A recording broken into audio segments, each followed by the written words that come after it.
Good afternoon, everybody, and welcome to a brand new live, fresh edition of Dodgers Territory. I'm Alanna Rizzo. That is Clint Pasillas. We love the new look. We love that you're with us. Thanks for being here. Rate us 5 stars, like, subscribe, tell your friends. By the way, we have a special guest today. Amelia May, the wife of the hurler Dustin May, is going to be joining us today. We're going to talk about just what the process has been like of trying to get Dustin back on the mound, how much of a part of his rehab she's taken place in, and just what it's like being a wife of a major league ball player and all the ups and downs that go along with that. So looking forward to talking to Amelia here momentarily. But before that, let's talk about some big guns. Freddie Freeman, as well as Shohei Ohtani getting their Cactus League action. Let's start with the big ticket. Let's do it. No need to panic. I'm sure you're panicking and wanting to throw yourself off the tallest roof in Los Angeles. Don't worry, my friend. Just because the Dodgers are 2-5 in Cactus League play does not mean that Andrew Friedman should get fired, that Dave Roberts should not get an extension, that we should DFA Freeman, Betts, Ohtani, Edmonds, all the things. Freddie Freeman is going to get into action today. He's going to be the DH against the Colorado Rockies. Will Smith is going to play on Friday. This from David Vassay. Does a great job on AM 570. And by the way, Shohei Ohtani is going to DH tomorrow against your favorite team, the Angels, there in Anaheim. So we're going to start seeing some of the key parts of this puzzle come together in Cactus League action.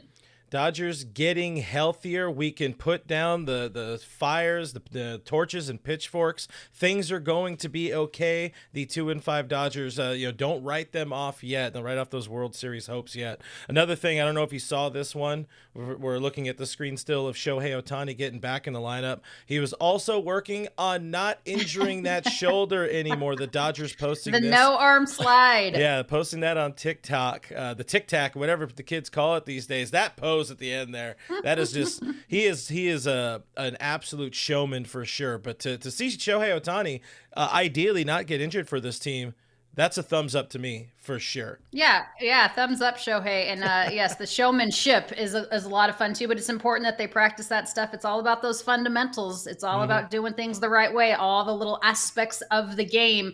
What are you looking forward to in terms of seeing Freddie out there, in terms of seeing Will Smith out there? Shohei, obviously, as a DH, won't pitch until May in the big leagues, but anything in particular you're looking for?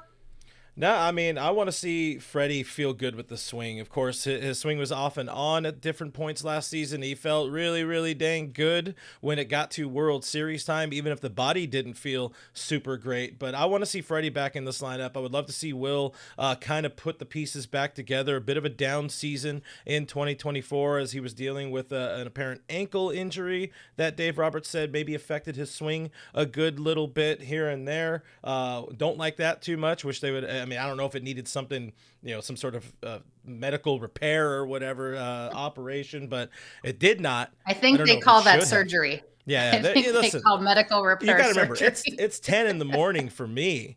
So, the day is still young and the coffee's barely kicking in, but getting those guys back in lineup. And then of course, Showtime back at the top, it's just going to feel like a more complete lineup. And then we start to look at more of the, it's good that these guys are out because it's given some other guys an opportunity to shine. One guy we're hearing a lot more about, David Bodie, of course, non-roster invitee. He could be playing his way into a role. Who's kind of standing out in your opinion so far early in spring? Well, I can understand why you would mention David Bodie because here's his numbers so far. Again, you take spring training numbers positively or negatively with a grain of salt. It's spring training. All right. But that being said, he is fighting for a job. 12 ABs, a 677 average, or 667 rather, 1 home run, 6 ribbies, and an OPS of 1.775. So the thing about Bodie that I like is that he's versatile, right? Every time we talk about the Dodgers, we talk about versatility. It's the V for versatility, not the V for victory. David Bodie said he worked with the Dodgers hitting group to make some changes to his swing. They identified them before signing him and presented what they were seeing, and Bodie agreed. But when you're looking for a job, you're probably going to agree, right? Their hitting coaches were a big reason why he joined the Dodgers, and I get that. This is from by Blake Williams, tweeting this earlier yesterday. But another guy that perhaps, and I didn't really understand the signing, but why not? I mean, if you can sign a guy, let's do it and see what they can give you at spring training, is Eddie Rosario. I mean, he's kind of turning heads, Clint. I mean, he's left-handed. They don't have a ton of other options there. It would be a whole right-handed bench if they didn't sign him. Too early to pencil him into anything. But of the two people, just based on their skill set, when you're talking about David Bodie and Eddie Rosario, what makes the most sense? Yeah, when you're looking at the spring competition, here we are a couple weeks now into spring training.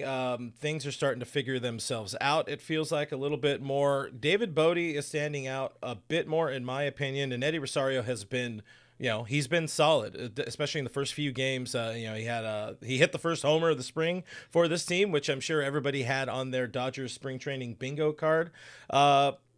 There's it feels to me at this point, and this isn't breaking news or anything, but there's one roster spot available for this team right now. And it was kind of maybe initially going to go to somebody like a Hyeseong Kim. But Kim, the Dodgers have sort of soft launched the idea that, he could start the season at AAA, which is not a bad thing. It's not a slight on him. It's something he's even expressed that he is open to. I would rather see him, become a big leaguer and be here, stay here, as opposed to show up, struggle sort of thing. That's what I would rather see. But to have, if he does go to AAA to open the season, you have Rosario, you have Bodie as non-roster invitees fighting for that final spot. And to me, it comes down to versatility. Dodgers love versatility. And as you said, Bodie can play some second, can play some third base, play a little first, as were Eddie Rosario is kind of limited to just left field. And that's a spot where Tommy Edman, Chris Taylor, Kike Hernandez, they could all fit in. They could all help out there. And I think that's the way if I'm reading some tea leaves right now, I would not be shocked to see David Bodie end up at that final spot. Like you said, he's worked with the hitting coaches. He's worked on getting better as a Dodger. And, to put a prediction to cap off my rosterbation conversation here. God. I would put good money on Bodie being on that the final roster guy, the final position player side. I'd put a whole $5 on that David Bodie ends up getting that final spot on the team. Wow, your word choice is quite spectacular. Let me tell you this, though. I wonder very heavily. I guess I shouldn't wonder because I'm the last person that should be questioning the moves that the Dodgers make. And again, it's still a puzzle piece. Like, you're trying to get better than you were last year and you won a World Series. So, but why sign Hyeseong Kim, a guy that some think is projected to win Gold Glove at second base? Why consider moving him all around? And number two, why sign him if his bat isn't where you want him to be? Listen, to me, it's a lottery ticket. That's what the Dodgers want to do. We know the glove can play. The bat was going to take a little bit of work. I think I haven't seen a whole lot. I'm no big city hitting coach or anything like that. I haven't seen a whole lot that's great hitting wise out of Kim. He's coming along a little bit more in recent days, but there's a difference between buying a $1 scratch-off lottery ticket or a $20 scratch-off lottery ticket. Maybe he's somewhere in that $15, $20 range of a scratch-off. And if you win, you get that $250,000 on the scratch-off. You feel pretty good. If not, it's like, all right, whatever. It was $20. So the Dodgers have that kind of luxury where they can spend a little bit of money and give themselves some extra talent. We already know this team is deep in every way, shape, and form when it comes to pitching and hitting. So why not just give yourself more opportunity to be good? Listen, if the bat can catch up to the glove, that can be a really special player, whether he does start the season at the big league level or whether he starts in AAA. All right, back in a moment with Amelia May, Dustin May, lovely bride, after a quick word from Eric Kratz and Scott Braun on Arena Club. All right, FT fam, collectors, there is a new, better way to buy, sell, trade, or display your sports cards. It's called Arena Club. And Kratz, I know you love it. The FT fam's got to go to arenaclub.com/foul to sign up and get a little extra something I'll tell you about in a moment. But buying in the past was clunky. It wasn't easy. But now you don't have to worry about any of the shipping. And it's easy right there. It's guaranteed authentic too for me, so I don't have to worry about that. Exactly. Arena Club uses blockchain technology to deliver your card immediately. There's no shipping delays. You don't lose your card in transit. There's no oh, my dog ate the card and now you don't have it, so here's a different one instead. So right now, 20% off your first slab pack or card purchase by going to arenaclub.com/foul. Use code FOUL. That's arenaclub.com/foul. Code FOUL for 20% off your first purchase. All right. Thanks to the folks at Arena Club. We appreciate it very much. Welcome back to Dodgers territory, everybody. Clint and I are so happy to welcome in Amelia May, our friend of the program, Dustin May's wife, of course. Amelia, great to see you. It's been a long time since I've seen that face in person, but it's so awesome to see you. And I want to ask you, just from a perspective of a big leaguer's wife, when you saw Dustin have that first strikeout back in Cactus League play after all that he's been through off of the field, what goes through your mind? A huge sigh of relief for sure, and just pure pride because I've been with him every step of the way. Watching him struggle through setbacks and through injuries, and it was just so amazing. I think for both of us, and emotional to just have that sigh of relief. Like, okay, it's done. The first time's over with, and he did it. I knew he could, but it was just nice to see it happen. Yeah, I bet. I mean, it's obviously we've all been following this journey, and to have the rug kind of pulled out from under you guys. I don't know how anybody could have dealt with it and the devastation. I mean, to have I love Dustin talking about it. You guys have the celebration of, we're ready. We're about to start going out on a rehab assignment, throwing to hitters, and you're celebrating. And then the unthinkable, you literally cannot imagine what happened.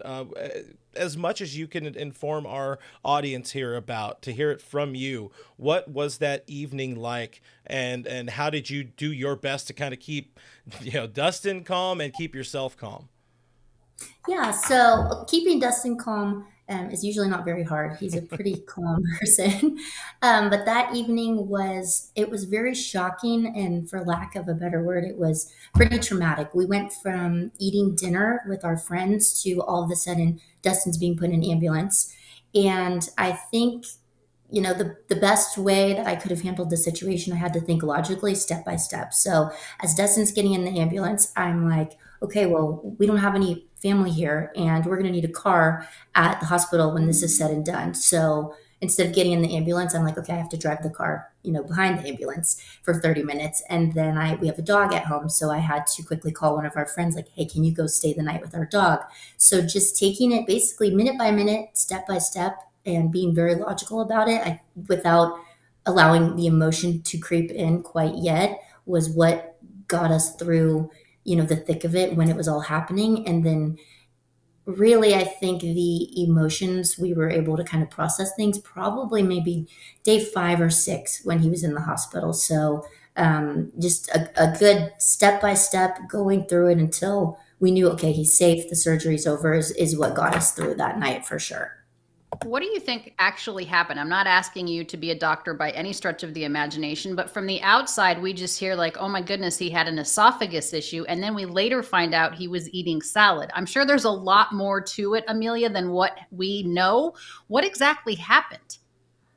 Yeah, so Dustin, I think he was having some inflammation in his esophagus. And so I think regardless, which we didn't know about, of course, because he couldn't feel it. He didn't feel like anything was wrong. I think regardless of what he had swallowed at dinner, that would have happened. So I don't think it was necessarily the lettuce itself. I think if he would have swallowed, a piece of steak or whatever else we were eating that night, that next swallow was going to hurt him regardless. So I don't think it was the salad. I think it was his esophagus being inflamed. And since then, we've got everything under control now, and that will not be happening again. Thank God. Yeah, thank God. And then we get now the vision of this. We get to see the man back on the bump. He tells us, I'm alive. He's throwing a baseball. We get that final strikeout, the emotion of that moment. What was that moment like for you to see this final K, him come off the mound? And I mean, it was palpable for us even watching on TV. Like, this is a man that just fought back a lot of demons and now is ready to resume his career. What was going through your mind as the wife of that man?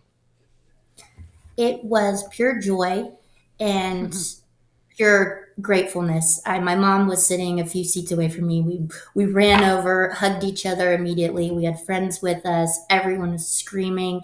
Tears were running down everyone's face because all of our close friends had seen Dustin go through all of the trials that he's gone through, and it was a huge moment for everyone. We even actually had Dustin's doctor, Dr. Wong. She was the doctor who performed the surgery on his esophagus, and she was at the game as well. Mm. So it was very special for all of us, and pure joy, and we were just so thankful that we made it through the thick of it, and we were finally there.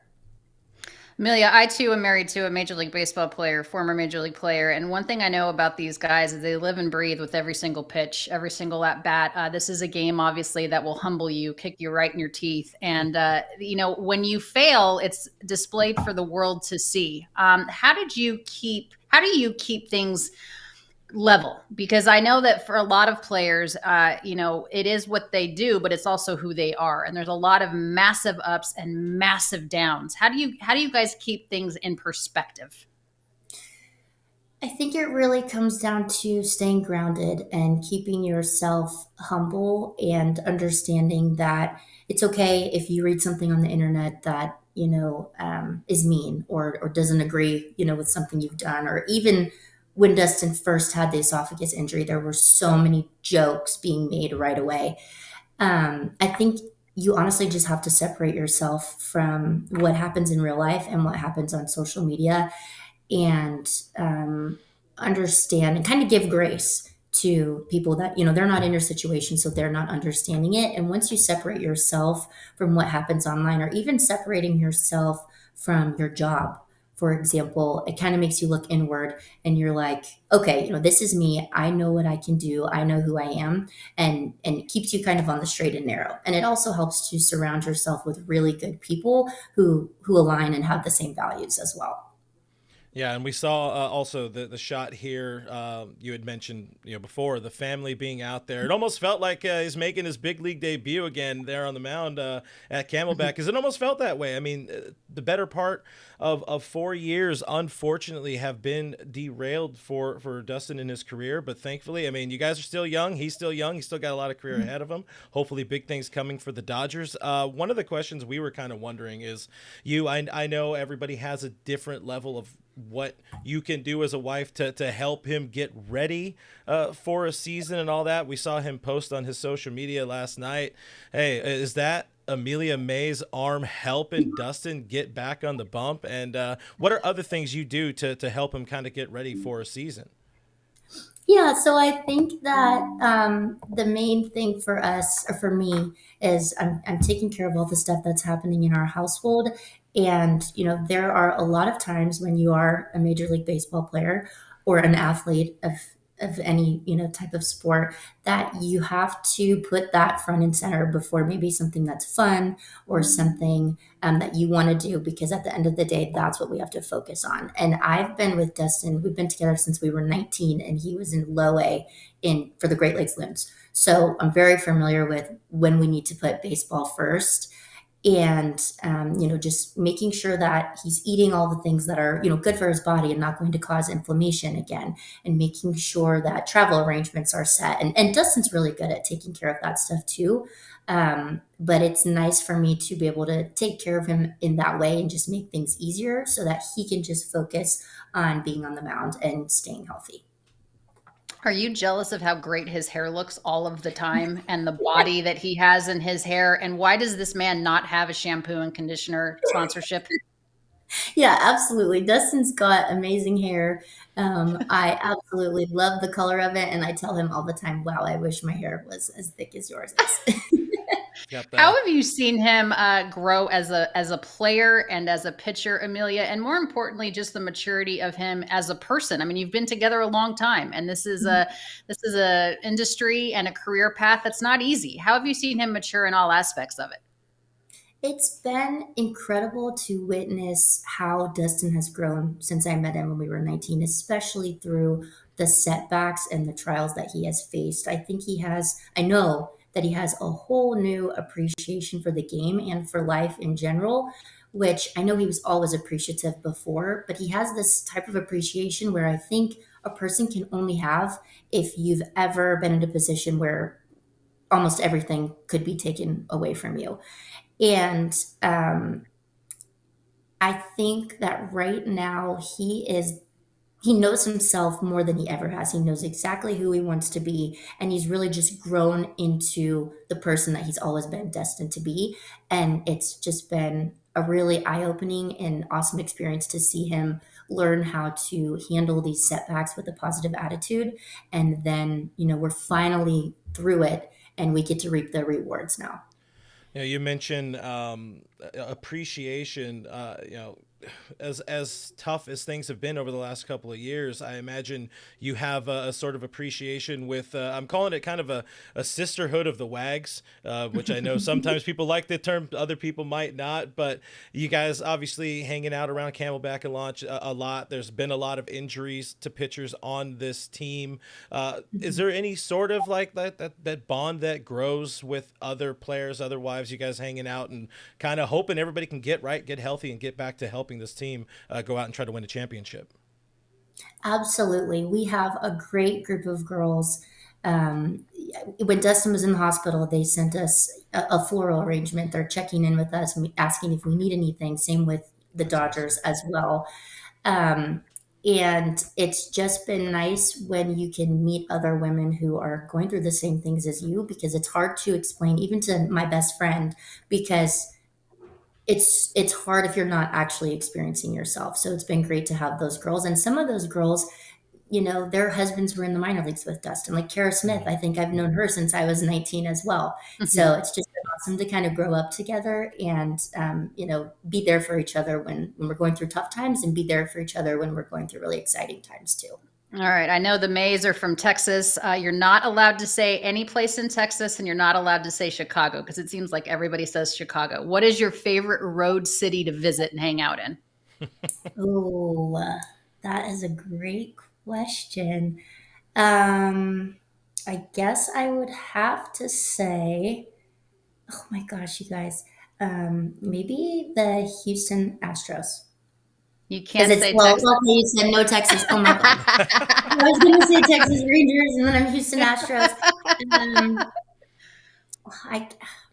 I'm teasing. I don't mean to put you on the spot. You can say Texas. It's fine. Okay. Thank you. Texas Rangers. I'll help. People usually say Pittsburgh as well, because PNC is a beautiful ballpark. Yeah. PNC is pretty. I don't think I've been there. So there's you'll have to go. You have to go. So Alanna, we'll play him once. Should they stay at the haunted hotel out there though? No, but the haunted hotel's in Milwaukee. That's in Milwaukee. That's the Pfister in Milwaukee. But you'll stay at the Fairmont in Pittsburgh. And Pittsburgh is a sneaky good city. Amelia, we're so happy that Dustin's doing better. And I know that you're a big part of the reason why he's back on that hill. We hope he shoves this year. Thank you so much for taking the time to just give us a little bit of insight of what it's like, supporting him and being in your world. We appreciate it. Best of luck. And we'll talk to you soon, my friend. Thank you. All right, Amelia May, we appreciate it. Let's get to last looks, Clint. Let's do it.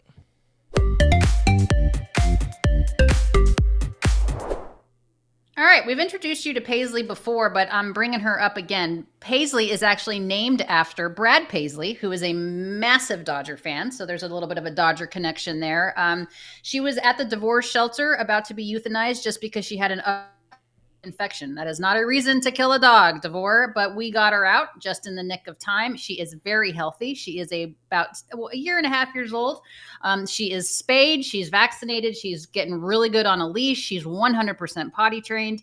And she needs a forever home. If you're interested in adopting Paisley, reach out to me on all the social channels or guidrysguardian.org for more information on her. Right now, she's being fostered in Santa Clarita, but she's looking for her forever home. So let's give Paisley a forever home. All right, Clint, before we talk about your show, let's have a thought for the road, a baseball thought for the road. And you and I wanted to give a shout out to Mike DiGiovanna, who was on our show, kind enough, DG, to be on our show on Monday, talking all things Dodgers. And he's hanging him up. He's retiring. Your thoughts? My main thoughts are, one, congrats on a phenomenal career. To have that job for that long, and still, we just had him on, like you said, on Monday, and he still had a sunny disposition about him. Usually beat writers aren't the most happy people in the world, but he is a happy fella, and I'm sure he's very much looking forward to mostly retirement. Of course, he's still going to be writing a little bit, but also, Mike, you could have given us the exclusive here on DT. Come on. We could have shared it out to the world. Of course, we knew beforehand. You had known. Yep. He said he was going to post a nice thing on social media, which he did. But congrats on a phenomenal career to DJ. Yeah. Yeah, great. One of the great ones. 4 decades at the LA Times, and you can tell how well he's beloved and respected by just all of the people coming out and saying niceties on social media. So congratulations. And he's not completely going to retire. He's going to be a freelancer. But the thing is, he got to walk away on his own terms, and everybody wishes that they could do that. All right, coming up on All Dodgers with Clint Pasillas, my co-host. What's coming up on your show? More Dodgers talk. Isn't that crazy how that works out? We'll be talking more about this whole Hyeseong Kim second base conversation, because I think there's a lot more to dig in there. Of course, we'll be able to talk about another game that happened today. Roki Sasaki, the latest there, and just kind of how things are lining up roster-wise with about, 2.5 weeks-ish until opening day in Tokyo. So guys, tune in 6 p.m. Pacific time, All Dodgers with Clint Pasillas. Please do subscribe. We're trying to get to 15,000 subscribers there, and we're about 2,000 away or something like that. But appreciate You're it. doing good. You're doing good as we try to get to 10,000 here on Dodgers territory. We appreciate you guys very much. Thanks for watching. We are back on Monday. Bring a friend, smash and subscribe on that button. YouTube, Apple, Spotify, wherever you get your podcasts. We appreciate you guys being here. We can't do this without you. So thanks so much, and go Dodgers. Bye.